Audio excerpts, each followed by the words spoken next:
Maka datanglah kepada Yesus beberapa orang Saduki yang tidak mengakui adanya kebangkitan. Mereka bertanya kepadanya, "Guru, Musa menuliskan perintah ini untuk kita. Jika seorang yang mempunyai saudara laki-laki mati, sedang istrinya masih ada, tetapi ia tidak meninggalkan anak, saudaranya harus kawin dengan istrinya itu dan membangkitkan keturunan bagi saudaranya itu. Adalah 7 orang bersaudara. Yang pertama kawin dengan seorang perempuan lalu mati dengan tidak meninggalkan anak.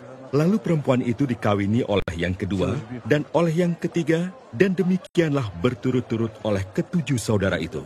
Mereka semuanya mati dengan tidak meninggalkan anak. Akhirnya perempuan itu pun mati. Bagaimana sekarang dengan perempuan itu? Siapakah di antara orang-orang itu yang menjadi suaminya pada hari kebangkitan? Sebab ke-7-nya telah beristrikan dia." Jawab Yesus kepada mereka, "Orang-orang dunia ini kawin dan dikawinkan. Tetapi mereka yang dianggap layak untuk mendapat bagian dalam dunia yang lain itu, dan dalam kebangkitan dari antara orang mati, tidak kawin dan tidak dikawinkan. Sebab mereka tidak dapat mati lagi. Mereka sama seperti malaikat-malaikat, dan mereka adalah anak-anak Allah, karena mereka telah dibangkitkan." Tentang bangkitnya orang-orang mati, Musa telah memberitahukannya dalam nas tentang semak duri, di mana Tuhan disebut Allah Abraham, Allah Ishak, dan Allah Yakub. Ia bukan Allah orang mati, melainkan Allah orang hidup, sebab di hadapan Dia semua orang hidup.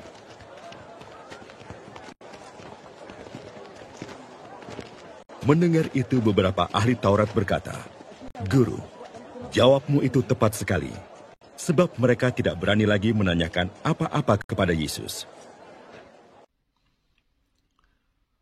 Pada masa hidup Yesus, ada 2 pandangan orang Yahudi mengenai hidup sesudah mati. Kaum Farisi mengatakan bahwa bila manusia mati, hidupnya akan diteruskan di surga, persis seperti hidup manusia di dunia ini, yakni makan, minum, kawin dan dikawinkan dan melahirkan keturunan. Sedangkan kaum Saduki berpendapat bahwa keyakinan kaum Farisi itu tidak mungkin. Dan karena itu mereka menyangkal sama sekali akan kebangkitan dan hidup abadi. Untuk itu, kaum Saduki mencoba meyakinkan orang lain dengan cerita yang mereka kemukakan tadi, tentang seorang wanita yang berturut-turut dinikahi oleh 7 pria bersaudara.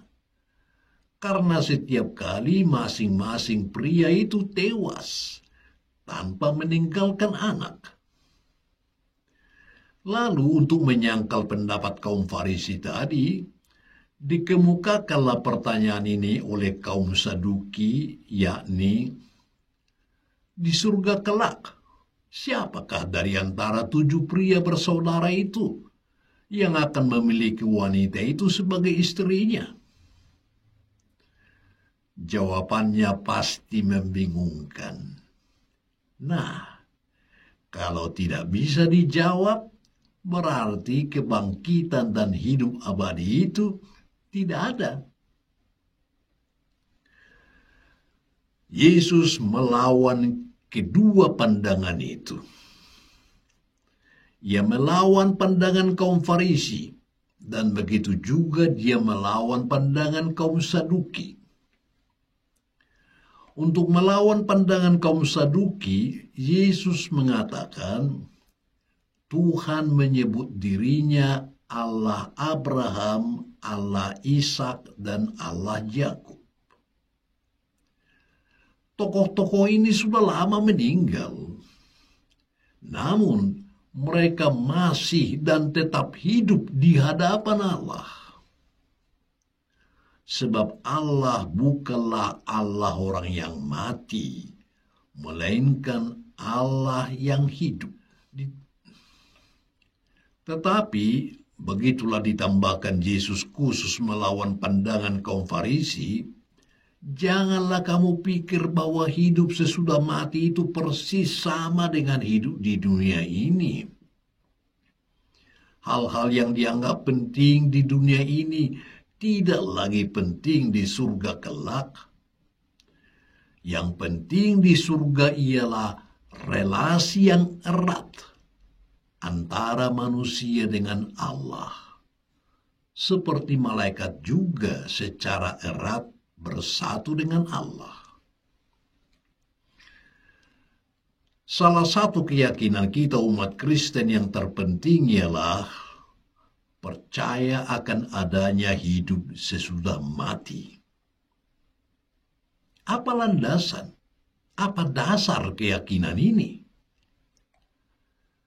Dasar kepercayaan kita akan kebangkitan berhubungan langsung dengan kepercayaan kita akan Allah sendiri. Terlebih-lebih kepada Allah yang telah membangkitkan putranya Yesus Kristus dari antara orang mati. Kepercayaan akan Allah yang membangkitkan Yesus menjadi dasar harapan kita, bahwa kita pun kelak akan bangkit bersama Yesus. Jadi kebangkitan Yesus menjadi dasar bagi kita bahwa kita pun akan dibangkitkan juga. Berhubung dengan harapan kita akan kebangkitan dan hidup abadi itu, kita akan sering dihadapkan dengan dua cobaan. Cobaan pertama ialah cobaan kaum Saduki.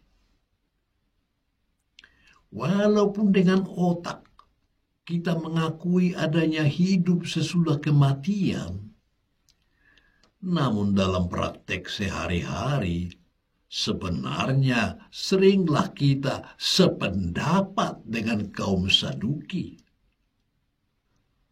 Kita ternyata jarang ingat akan hidup abadi itu, dan bahkan seringlah kita bersikap dan berkelakuan seolah-olah hidup abadi itu memang tidak ada. Perbuatan-perbuatan manusia yang menjauhi cinta Tuhan merupakan tanda untuk itu. Pola hidup yang menggarisbawahi kenikmatan hidup, mengejar kekayaan, mengagungkan konsumtisme, popularitas, kemudahan, rekreasi, dan mencari segala sesuatu yang gampangan. Dan demi semuanya itu bahkan tega membuat dan membiarkan orang lain menderita. Sebenarnya semuanya itu secara tak langsung menyatakan bahwa manusia tidak percaya bahwa hidup sesudah mati itu ada. Dengan pola hidup seperti itu, manusia sebenarnya menyatakan bahwa hidup hanyalah di dunia ini. Dan karena itu, petiklah hari dengan segala madu kemanisannya sebelum hari itu berlalu.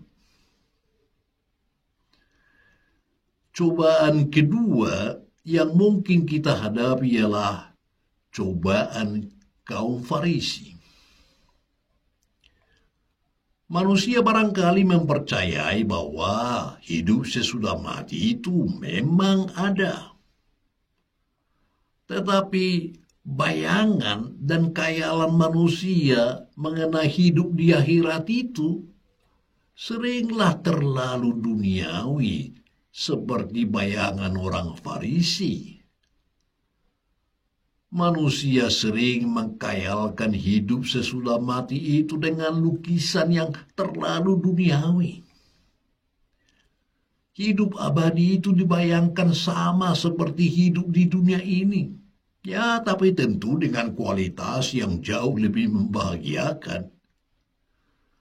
Maka di sana nanti orang akan kawin dan dikawinkan, makan dan minum yang lezat setiap hari.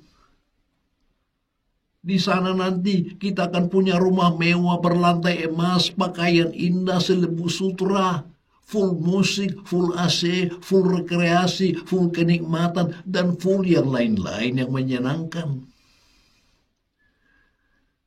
Dengan bayangan dan khayalan seperti itu, sebenarnya secara tak sadar, manusia akan berusaha agar hidup yang sekarang di dunia ini bisa dibuat semirip mungkin dengan khayalan itu. Hidup di dunia ini harus merupakan pendahuluan yang dibuat seidentik mungkin dengan lukisan tadi, yakni kawin dan dikawinkan, makan minum yang lezat, full kenikmatan. Maka pendapat yang seperti itu sebenarnya akan menghasilkan cita-cita hidup yang sama bentuknya dengan pendapat kaum Saduki tadi. Lalu, bagaimana persisnya keadaan kita nanti dalam hidup di akhirat itu? Saya tidak bisa melukiskannya. Dan sebenarnya Allah juga tidak pernah memberitahukan itu kepada kita. Dan syukurlah Allah tidak memberitahukannya. Sebab memang itulah yang paling baik. Bukannya Allah tidak rela memberitahukannya. Bukan. Tapi kalaupun dia memberitahukannya, otak kita tidak akan pernah sanggup menangkapnya selama kita masih hidup di dunia ini. Hidup bersama Allah itu begitu sempurna, sehingga tak mungkin gambarannya bisa kita tangkap dan mengerti. Untuk itu barangkali ucapan Rasul Paulus cukuplah bagi kita. Ia mengatakan, apa yang tidak pernah dilihat oleh mata manusia dan tidak pernah didengar oleh telinga manusia, serta tidak pernah timbul dalam hati manusia, semuanya itulah yang disediakan Allah bagi mereka yang mengasihi Dia.